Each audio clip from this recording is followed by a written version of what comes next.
La la la. And we're live.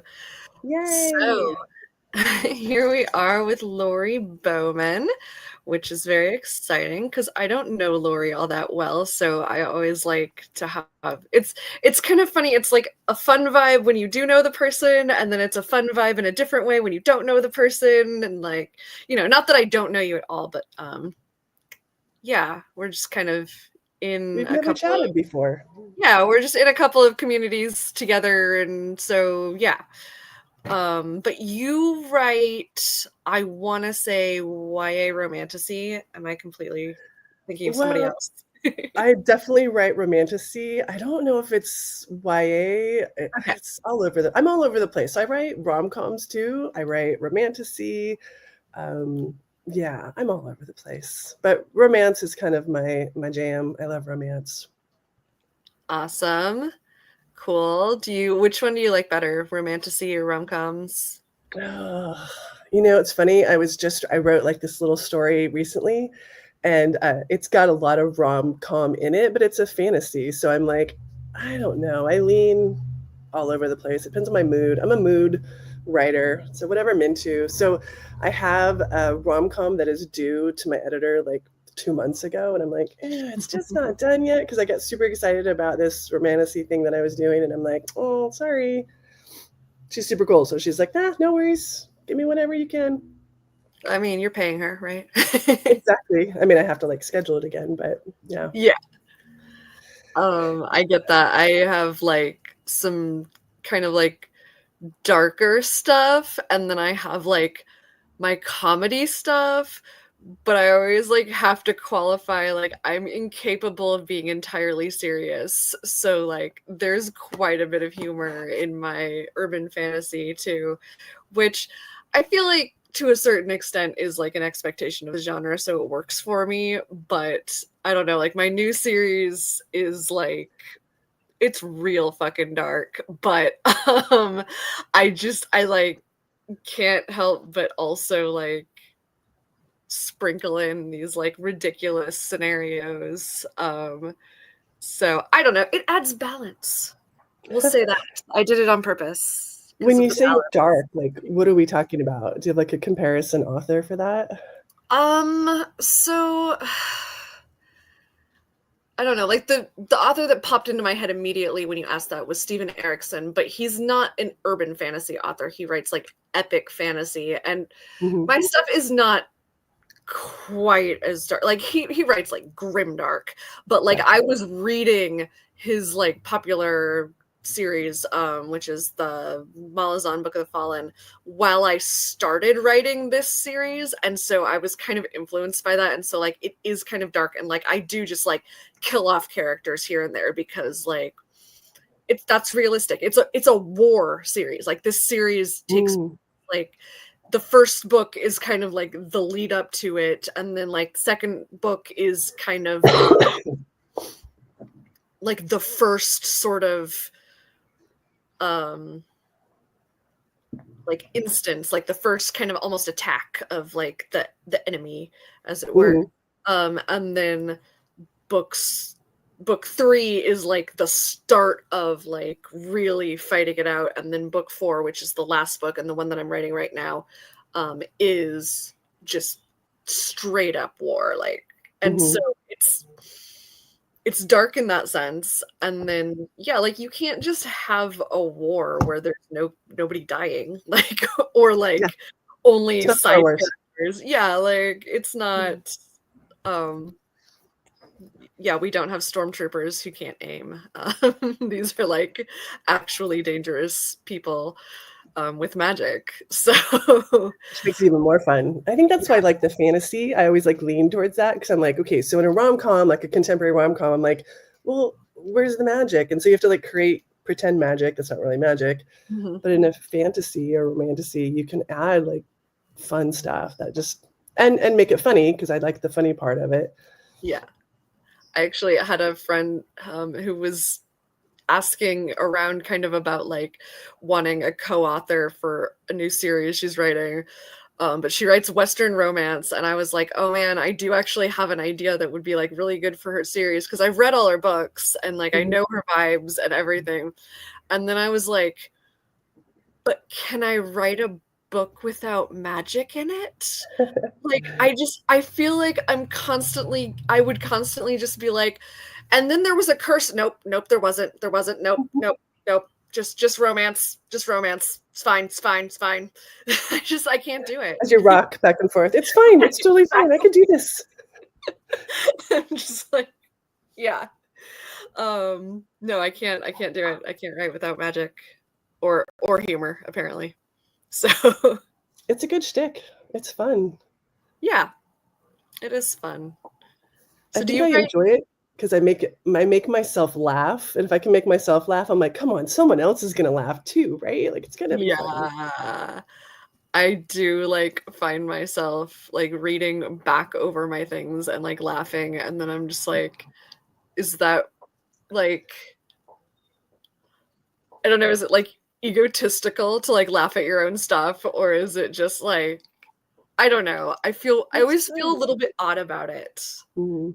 I think it's that imposter syndrome like rearing its head of like, well, I think this is funny, but like I wrote it, you know, like Yeah, is somebody else gonna think it's funny, even though like people are constantly telling me I'm funny, so I don't know. And I'm trying to like reinforce that lack of imposter syndrome, if that makes sense. Like it does. I'm really working on that. Have you seen, I think it's on TikTok or something, but they name the bad voice in their head, and they name it, like, Karen or some, like, terrible name, like, Chad or I don't know, and I was like, "Oh, that's a really I good have idea." totally done that. Like my therapist told me to do that a couple of years ago. She was like, whenever you have like somebody in your head being mean to you, like, and so her name is Brenda, and I'll just be like, fuck off, Brenda. Yeah. Brenda If you give her has no place in my brain. Yeah, Brenda's an asshole, let's shun her. She really That's is. amazing. I So I love that strategy, it's a really it smart just seems like a strategy. bitchy kind of name. And well, also, yeah, Brain. I mean, you can. So, okay, in Yeah. my super secret job, I'm actually a teacher, and I've taught for like 30 years, and there's so many names, and I'm like, no, can't use that name. No, no, that's not a good name. So yeah, like names like Angel, um, never a good name. Don't name your child Angel. So of course I have angels in I'm my. not gonna have children. What's that? I'm I didn't not hear what you having said. any children. We're good. Oh, I said I'm not having any children. We're good. gotcha. I was just But thinking towards character names, like names that you could name a character that you may or may not like, and I'm always like, no, yeah, not that character. I try to steer clear of character names of people I know, but sometimes a character just names themselves. And so then it's weird because like every once in a while I just like kind of think about like, oh, and this like, but this isn't like that person. Or do you ever have that? So I may or may not include people's names in my stories. It's usually like a one-off. Like Yeah. I don't want to say someone's name just in case they were to watch this, but yeah, there's quite a few names that it's like a one-off, like a couple letters changed, not the same in first last name because that'd be terrible. But yeah, there's I a couple, and definitely people I know that I've put into my books that may or may not be unalived later. Okay, that's terrible. I cannot believe I just admitted that.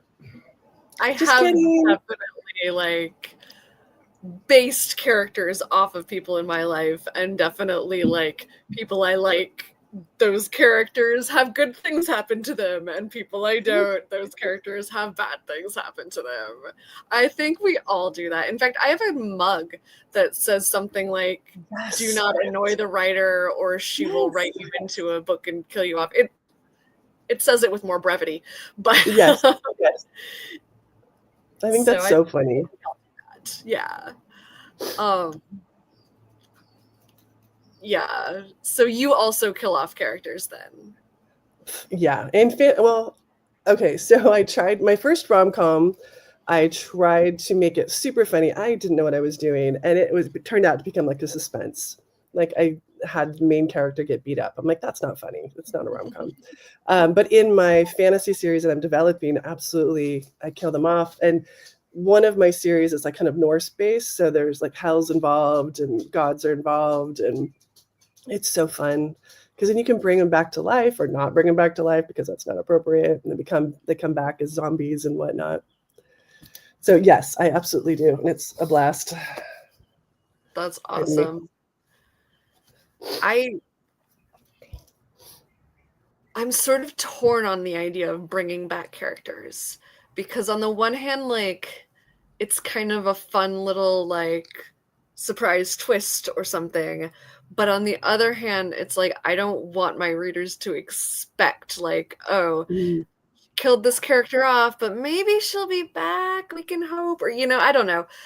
yeah. I Most of my people off though like die on page in very um decisive ways. Ooh, are we talking Oh decapitations? yeah, I've got loads of decapitation. In fact, there have been times where I'm like writing a book and I'm like trying to kill off a character and I'm like, okay, you can't decapitate them again. Like you've done decapitation already in this book, or Do you have like a checklist of like things that you've already like, okay, can't do that. All right, what about disembowelment? Okay, I've done that already. I I'm not saying should. I have that list, but that's probably something I should have. Or I I'm also looking up like a book. often. Sorry, Oh, go what? ahead.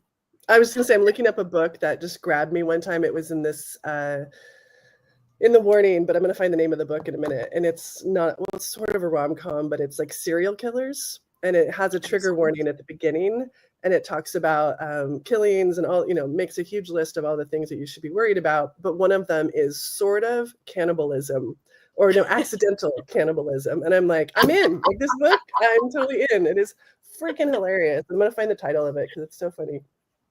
I love it when the trigger warnings actually draw you in. Yeah. I mean, at first I was like, I don't know. I don't think I'm in the mood for a dark romance, but this was perfect. And just it made me question, like, okay, what am I reading here, and what are my moral values? I am definitely a fan of dark comedy. Like when you say rom-com with serial killers, I'm like, fuck yes. Okay, That Butcher and Blackbeard. If you like what is that sort of thing, and it's romance, and it's just dark and just psycho and lovely, and it's a romance. It was just delightful. But sorry, also could you there was some accidental cannibalism, which was hilarious in a very dark way. can you repeat the name of the series? Or was Mhm. it just a book? Butcher and Blackbeard, or no, Butcher and Blackbird. And it is a series, but it's not called that. What's the series called? Hang on, I'm getting into my Libby. It's by Bryn Weaver, spelled Brynnne, and then Weaver. Um, I think it has a series. I'm so excited because this series is called Ruinous Love Dark Romance Trilogy. All right. I'm gonna The look it dual up. the dual point of view novel ends on an HEA, so you got that going for you. Always nice to have that reassurance, right? It is actually. What was I reading? I was reading some fan fiction. I'm a book goblin. I love to read a lot. And oh gosh, what's it called? It's a Harry Potter. I've never read fan fiction except for this one, and it just broke me. It was it was kind of based. The author did like kind of pulled Handmaiden's Tale, and then Harry Potter, Hermione, and oh gosh, what's the blonde kid's name? Are you a I'm Harry not a Potter Harry fan? Potter.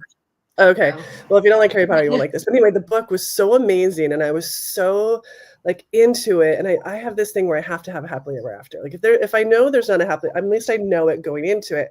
So I kept calling my friend who had read it already, and I'm like, please tell me. And she's like, I'm not going to tell you the end of the book. And I'm like, you have to tell me, is it a happy ending or not? And she's like, nah, I can't tell you. I'm like, fuck you. Hang up the phone.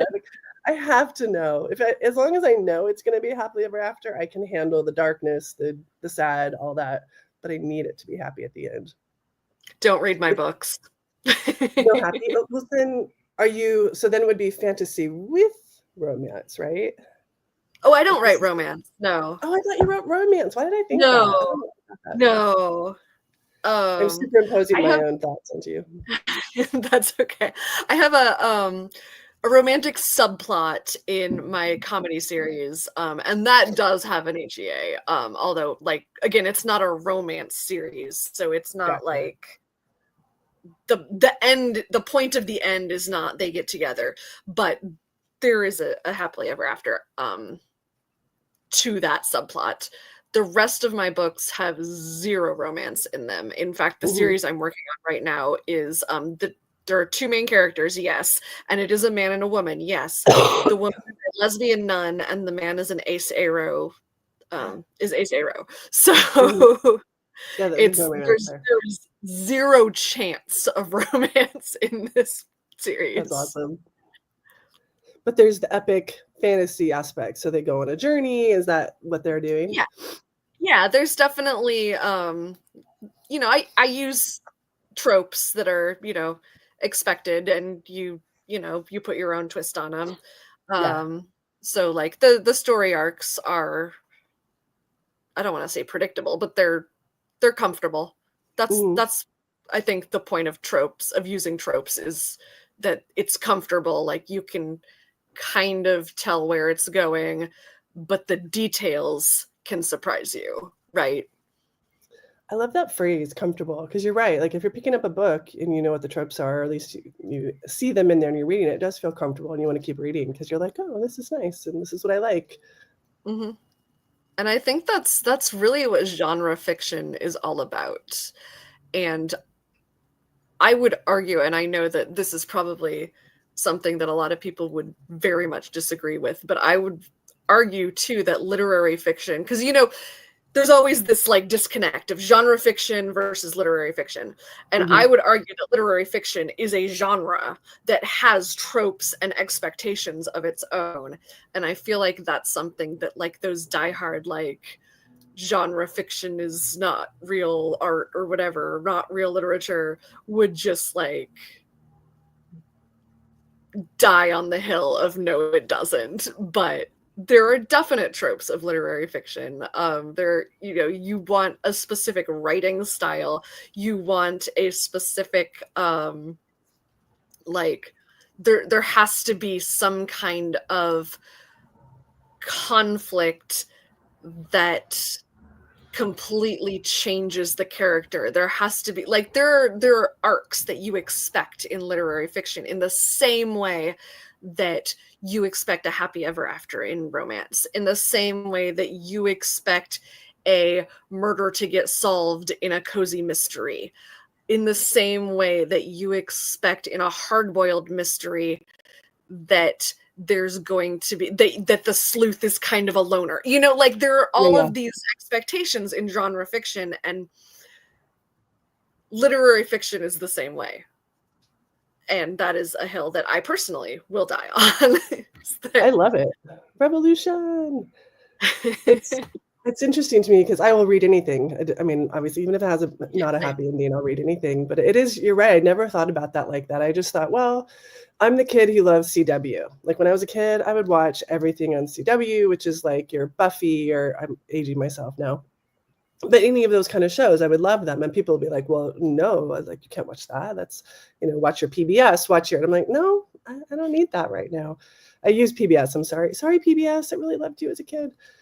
But you know what I mean? Like there's like this. Well, that's the thing too, is that like there's nothing wrong with literary fiction. Like you and I obviously are writing genre fiction, and that's something too that like bothers me about that whole divide, is that like people who like genre fiction can also like literary fiction. Like there's no reason that this is separate. I do want to Yeah, go back to what you were saying about Buffy, because I can bring that back to something we were talking about earlier. Because I was yeah, reading this article yesterday. So they're doing like the Buffy reboot, right? I heard Have that. you I'm excited about it. You seem Okay. unexcited, but I'm excited about it. Okay, I'll be excited with But, you. so I was reading this article yesterday that talked about how I guess somebody has suggested, like somebody who's working on the reboot has suggested that there might be characters coming back who died in the original run.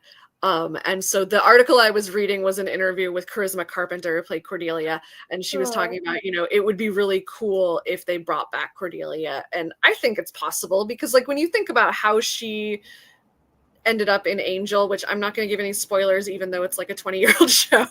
But I know there's probably people who are watching who haven't seen it, whatever. But it's not that big of a spoiler that she dies, because a lot of people die in those series. But mhm. the way that she did, I feel like they could bring her back. But my favorite character also died at the end of Buffy. And I'm not going to say who it is, because that actually is kind of a spoiler, because she died. It's one of the people who died in like the very last episode of the very like Oh, finale. now I'm trying to think. Who died? But anyway, my favorite character died, and I'm going, can they bring her back? So I'm So this excited about reboot that. is like 5 years down the road or 20 years down the road sort of I'm not sure reboot? how many years, but yeah, it's post Buffy. It's not a Okay. remake of Buffy. Okay. I It's can a take new that. Slayer. Yeah, it's a new Slayer, and Sarah Michelle Gellar is coming back as Buffy, as, older, and presumably the universe that was created essentially in the final season holds true Okay. of, you know, all of All right, I the can dig that. all of the girls, and everything. I'm trying so hard not to spoil anything. There's people who haven't It's seen been it. a long time since I've seen it, and now I'm gonna go back and watch it. I'm sure I can find it somewhere. It's on Hulu. Okay, I can find it. Yeah. I love that show. My husband used to Me make fun of me all the time, and I'm like, "Ah, shut up, go away. I love this show." I was just having a discussion with my boyfriend and his roommate yesterday about, like, because I made a reference to the Lost Boys. I love that one. So silly, so fantastic. And my boyfriend had only seen it once and was just kind of like meh, and then his roommate hadn't seen it at all, and I was just like, what the actual fuck? And then they were both like, we're not really into vampires. I'm just like, this is a shocking revelation. How can you not be into vampires? Right? I But used to, when I was younger, I really wanted to go to UC Santa Cruz just so I could be with the vampires. I thought that would be really cool. And then I went on like a visit to go there, and I was like, "Where are the vampires?" There's clearly no vampires there. Well, as far as I found, I did not find any. So this is still. well, That's they're really hiding, It could be. And every time I go there now, I'm always like, no, where there's there are no vampire. wanted posters everywhere and a shiny man playing the saxophone. That would be amazing. No, it's not. It's Sad. definitely a touristy town. Yeah. No Well, vampires. I mean, it's probably good that people aren't actually going missing and dying in real life No. because of vampires. I did also go. Okay, this is so stupid. I take my family on like lots of vacations, or at least when my son was really young, and we did like a huge national park thing from San Diego all the way around. And so we ended up in Washington, and we were at Olympic Park. And I'm like, well, it's just so close. We could go to what was it, Fork? And I don't know if you read the Twilight books, but La Push and all of that. And so I made my son and my husband, I'm like, we're going here. And they're like, why? What are we doing here? And I'm like, just shut up. It's going to be fun. And then they saw like signs. I don't know if you've ever been there, but they've got signs like I have not. vampire funny signs. And yeah, it's ridiculous. But I loved it because I love vampires. That's good. Yeah, I've never read Twilight. I saw the first movie and just kind of went, Mm, mm, "Eh." yeah. But I've heard that, like, that I should read the books, and also that the movies, like, get not as bad, but I don't know. I think at this point in my life, there are other things I want to read more. Yeah. It was, I think for me, I really enjoyed, what did I enjoy? I love a good triangle romance. That's so dumb. Mm, And that's what that has. And sure. yeah, so that's what I liked about it, but it was really dumb. And I always like, even at the beginning, she has like Shakespeare quotes and stuff, and I'm like, oh, this could be good. I'm like, this isn't great, but I can't put it down. It's like one of those kind of books. there's a book reviewer that I see every now and then. He's this dude, and he was reviewing a book I absolutely loved, and he just trashed it. And then you get to the end of his review, and he's like, "I highly recommend this book. You must read it right now." And I was like, "Yes, that is what I Twilight love is for that. me. Like it's just not well written, but at the end, like you really like the characters, and you're kind of rooting for them, and it I was fun. think a I like it. differentiation needs to be made between a good book and a book you loved. You know, like those do not have to be mutual mutually exclusive. No, they don't have to go together. Correct. I It's the agree. opposite of mutually exclusive. Yeah, yeah. They there obviously there are great books that you love. There are also great books that are not enjoyable. There are books that are well written and like culturally relevant and everything like that, and you're just kind of like, okay, but so.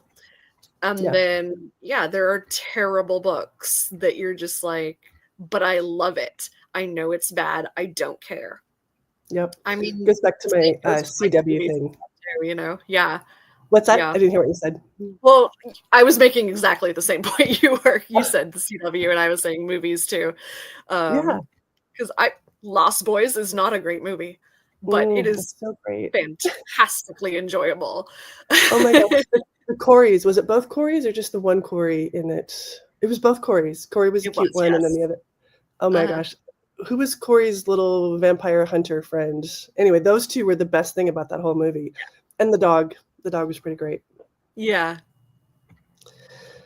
Yeah, I actually had that kind of dog growing up. That was, and I grew up in Arizona, and I had that kind of dog, which was really dumb to have a big fluffy Yeah. dog in Arizona. I felt bad. I'd always have to brush. That was my job, to brush the dog. Well, what can you do? Go brush the dog. That's what you can do. There you go.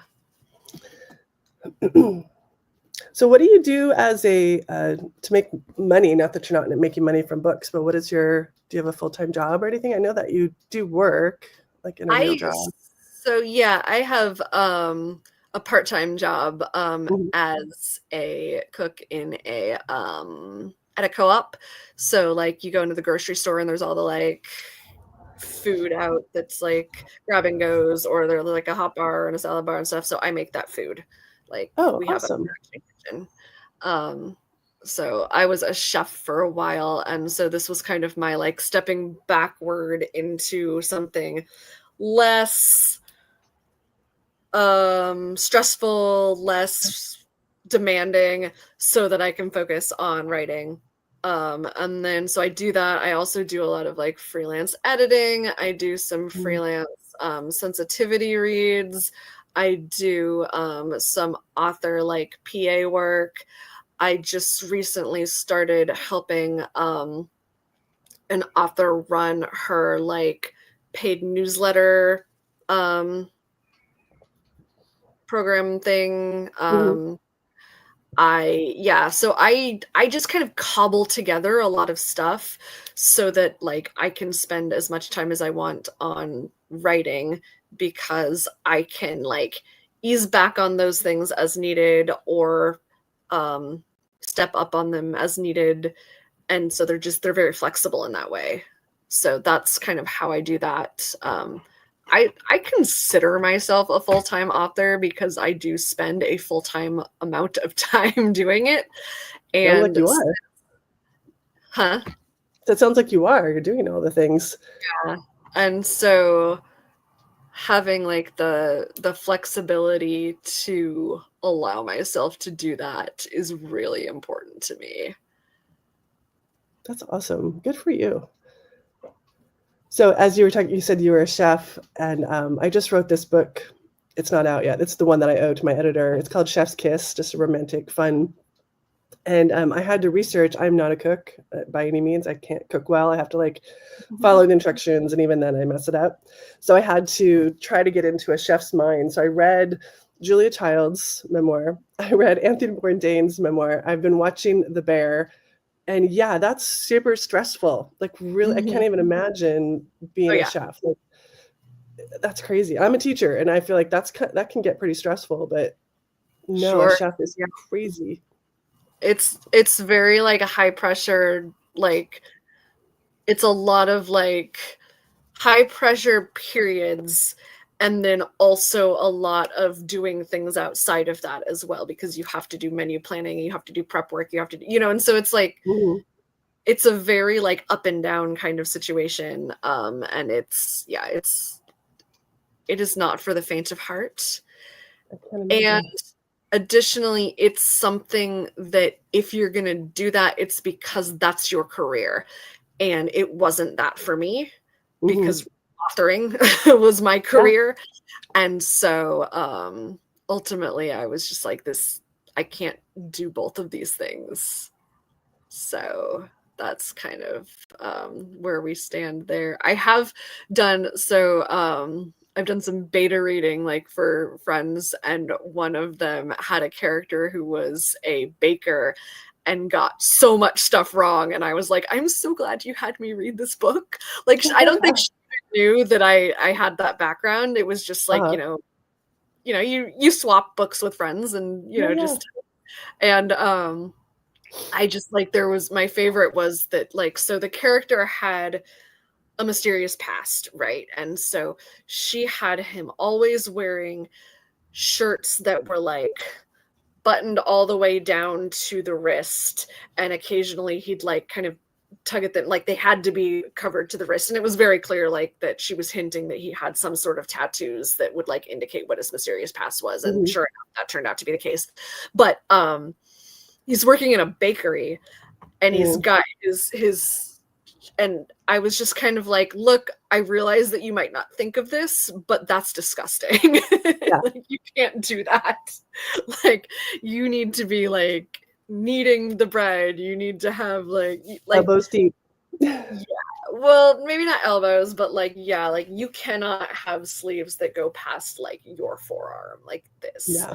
It's just not gonna work, even in like a regular kitchen, but especially in a bakery. Like, you've got Yeah. flour everywhere, and you're just, yeah. So I So can bake. I'm a pretty good baker. I'm not a great cook. I don't know if that yeah. you can differentiate that. Like I'm really good at desserts and bread and all the things, Mhm. but I maybe it's just I don't like to cook. Probably that's probably what it is. And I just say, I'm not good at cooking, someone else do it. But I'll bake. I'll bake you some bread. I'll do all the things. I I've have been in a this sourdough kick. I love sourdough. It's I so was about to fun. say, I have a sourdough starter that I recently got from somebody that's 140 years old. Holy cow. Yeah, I named her Bretty Lamar, and I love she's puns. so fantastic. And it's really nice too, because I can kind of like space out a little bit and not feed her for a few days, and she just Mhm. bounces right back because she's like so well established, and she's so flavorful. It's fantastic. That's the best. Mine, Yes. I tried to make one on my own, and that did not work out well. Plus, it was winter time when I was Yeah. trying, and so it wasn't clicking. And so my Mhm. husband went out to wherever he went, and he was like, "Oh, there's this sourdough bakery out here." And I'm like, "Ask them for some. Give me a starter." And he was like, "I don't think they're gonna do that." I'm like, "They will."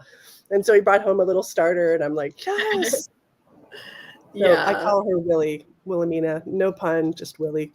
I don't I know why love I it. call her Willie. It's Yeah. adorable. It's like a what are they called? Oh gosh, I always get the name right. Tachigumi. Oh crap! You know those little toys? I don't know if you had these where you Oh, have to put them all. Tamagotchi.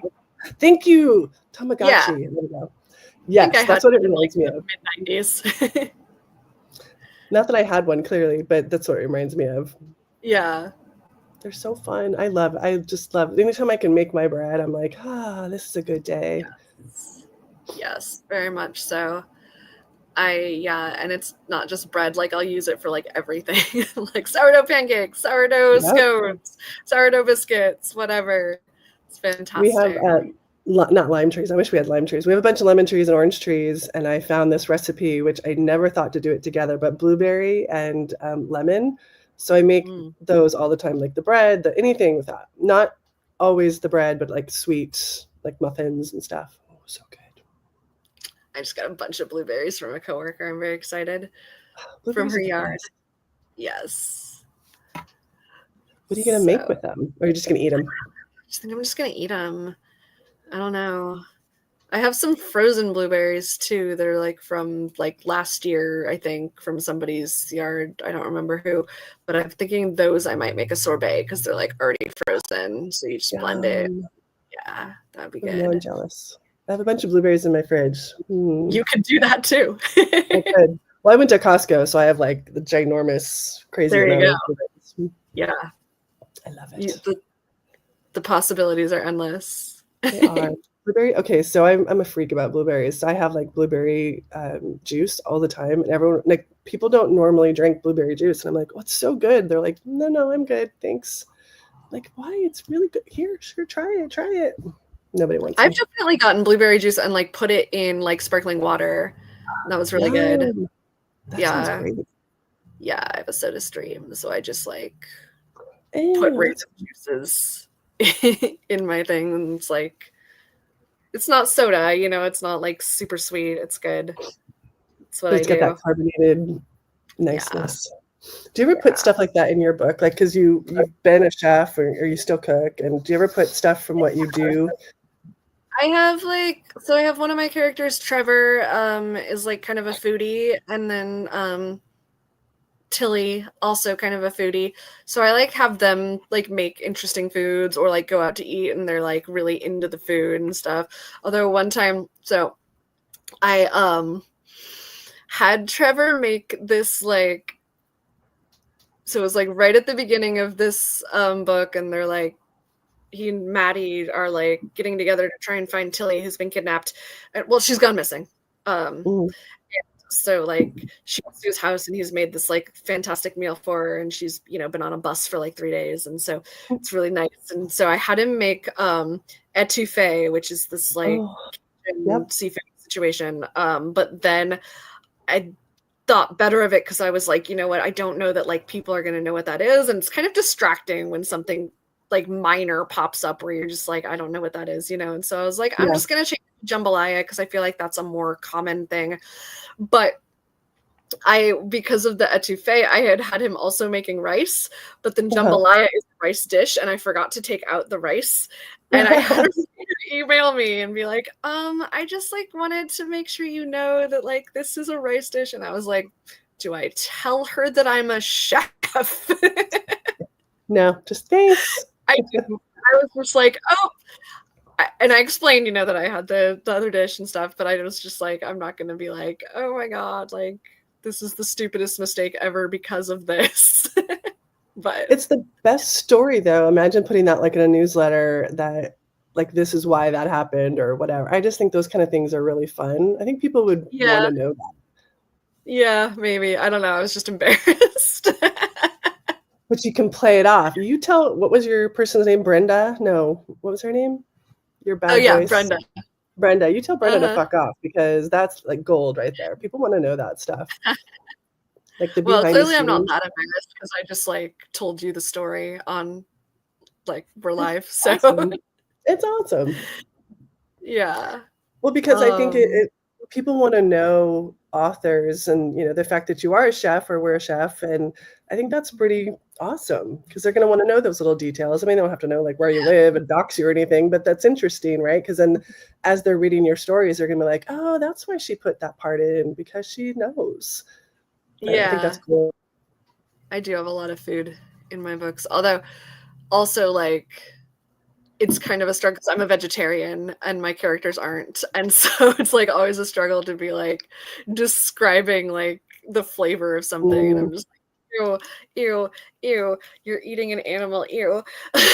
But it's, like it's not realistic to make all of my characters vegetarians. yeah. So I'm just Yeah. like, Well, it could be. Maybe that's their. No, I mean, that's not if it was like central to the plot or something, sure. right. Um, I but had it's this like, one character. I was doing, I don't know if you've ever done this before, where you have a friend and you kind of role play your characters to kind of develop who they are, and you kind of smush them together. So, like, if you had your character Trevor and I had this character, we'd smush them together and we'd write a story, not to go anywhere with it, but it would just be like work on your character. And the that's scene fun. didn't matter what happened. So, anyway, so I come to find out that this one character, who is a very pretty princess, always hums while she eats. And I can't stand that. Like, if you're making noises while you eat, I'm going to murder you. At least I'm thinking about how I'm going to murder you. I won't murder you because you get in trouble for that, apparently. But yeah, I'm gonna murder you if I hear it. But anyway, this character, I just every time I wrote her eating, and she's a vegetarian too, and she would always be like, and eating just noisily, and I always thought it was funny because she's this beautiful princess, but yet she's a terrible eater. My friend would be like, "Why do you keep having her do that?" I'm like, "I don't know. That's who she is. She's annoying." Sometimes characters just do stuff and you have no control over it. Yeah, Like they'll just walk in and sit down and you're just like, but you're not even supposed to be in this scene or whatever. And yep, it's very yep. annoying. It's kind of amazing how that happens, and then it works. Like then you're Uh-huh. like, "Oh, this whole thing that just It's happened is without exception. When your yeah, characters do something that you weren't planning, it's always better. Like the characters are just they just know. yep." I always get made fun of because I will make a very meticulous outline, but my outlines and my stories never match because I'm always like, "Well, this is what I want to happen, but this is what happens." And Is immediately abandoned. yeah. Yeah. But then it's still nice to like be able to go back to it if you get Mhm. stuck, and go, Yes. okay, well, this is where I meant to be. Can we get back to it? And Yeah. I do think that's helpful. So just having the outline, which is why I continue to do them, even though I have Yes. never once followed them. I also found once this notebook where I had written the first book I was ever going to write didn't end up being the first book that I wrote, but Mhm. I had the idea for it about 5 years before I started writing it, before I was an author, before I thought that I could be an author. I just, Mhm. I wrote things, but I wasn't like I never thought I was going to write a book. Mhm. So I'm 29 years old. I just jot down these like random notes in a notebook of like, this would be a cool book. I should write this book someday, but it's not going to happen right now. And then 5 years later, I start outlining a book, and I had those thoughts in my head of like, that there was that book I was going to write, and they'd been kind of like marinating in my head this whole time and like, developing and everything. And so I wrote this outline, and then um, ended up, I started writing the book, ended up was writing a piece of flash fiction that turned into being the actual first book that I ever wrote. And then I wrote the other two books in that series. And then I came back to the first book that I was going to write, and I wrote Yeah. it and published it, and published, four other books in that series. And I was like, maybe midway through that series when I found that notebook again, I just kind of came across it and was shocked at how different the original storyline was to what I had actually written. And I had no idea because there were those 5 years where the story was just developing and developing, and it happened so Mhm. gradually that by the time I wrote Magic Today, it was a completely different book. Like in the original, my two characters were mother and daughter, and they ended up being twin sisters in the book. In the original, they went on this like epic road trip together. In the one that I wrote, one of them went missing and the other kind of like goes looking for her and like Mhm. does end up, traveling across the country in the same way, but it's not. And so, yeah, there was just all of these things that were just entirely different. And I had no idea until I found my notes. Isn't that fun? Hmm. Again, I think people would love to know those things. Like I don't know if they would really, but I think about like if I had those notes on Stephen King's, like he was my first read, which is really weird that that was one of the first books I've ever read when I was a kid. But if I had his notes now and thinking about the stuff that I read and just Hmm. understanding why he read it, or not why he read it, why I read it, the why he wrote it, Hmm. I just want to know those things. Yeah. Yeah, it's fun. That's kind of why I have this like whole podcast situation of like letting readers get to know authors kind of, Hmm. and like what it's really like to be an author is kind of what I'm trying to do here, kind of a warts and all situation. It's hard. That's what it is. It's hard. Yep. Yeah. But Anyone it's who's been fun. watching is probably laughing right now because I bitch a lot about how hard it is to be an author and how I can't do anything else because it's just what I have to do. And sorry, my dog is like being really needy right now, so I'm just gonna bring Oh, her over here. look at the dog. This chili bug. What's the name? Chalupa. Chalupa? That is a Uh-huh. perfect name. Mhm. Yeah, she's a Hey, little sweetie. Chalupa. She's 16 years old, so Oh. she's mellowed out a lot in some ways, but she's like kind of more needy in other ways. So it's like been a Mhm. little bit of an adjustment. But yeah. My dog likes to chase cats. I don't even know where she is right now, but I have the back door open, so she's probably outside hunting something. Oh, She's, she's a what kind of hunter. dog is she? She's a Belgian Malinois. We rescued her, and I've had dogs all my life. She's probably the most needy dog I've ever had. She has to have Oh. a ball in her mouth all the time, which is good. Safety Mm-hmm. for all, because she's aggressive to her. Like she will bite you, Oh, and gotcha. she's Uh-huh. better now. And I mean, when she was a puppy, she was absolutely Sure. annoying. But now, if she you just throw the ball, and it's like freak, like she will throw the ball. So we have a pool. So if we throw it in the pool, it'll tire out a little bit more. But in the wintertime, we don't really throw it in the pool. But anyway, she needs to work. She's a working dog. Yeah. So you can't just be like lounge about with your dog. You got to work her. Yeah. Well, it's good that you know that and you like do that. Yes, So many people just kind of like don't I know. It's don't so sad. adjust their behavior to the needs of the dog. Hmm. That's yeah, sad. I was But watching, this is so sad. I was watching TikTok, which I probably shouldn't be because I probably should be writing. But you anyway, it can't was write saying that 24/7. I know. It was my self care, my self soothing. I'm just kidding. Um, anyway, it said that Malinois are like the most dropped off dog. And I was like, oh, stupid people. Like, Yeah. research a dog before you get it. Yeah. So sad. That's tragic. But And my husband was like, "We're gonna get one." I'm like, "You understand, right? Like what they are? They're a lot of work." He's like, I know, I can't wait. I'll have a buddy." I'm like, that's "Great, buddy. You'll have a buddy." good. That's good to go in with your eyes Yes, open and just know that's what's happening. It's good. yes, for sure. Dogs are great. Yes. So we are at 46 minutes here. So Holy I'm gonna cow, girl. I'm gonna go ahead and wrap things up. But Yeah. how do you feel about plugging your books really fast, telling people what you Oh, yeah. write, where they can find it? So I am exclusively on web or not website. Oh my gosh, on Amazon. That was weird. And I have my rom-com series, which is the Campbell, the small town. It's not cozy, but super fun. And then I have my Knights of Roslyn, which is kind of a holy grail modern romantasy. And then other some young adult books in mixed in between there. So that's what I have on Amazon right now. More to Do you come. have, do you have print books anywhere else, or is everything just on Amazon? Everything's on Amazon right now. Yeah. I'd like to say I was a newbie writer, and but I'm just also lazy and I haven't moved them wide yet. So I need to move them wide. I just haven't.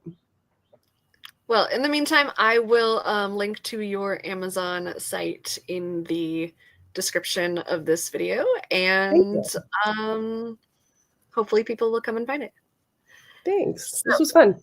yeah, thank you so much for joining me today, and I'm gonna hit end stream now.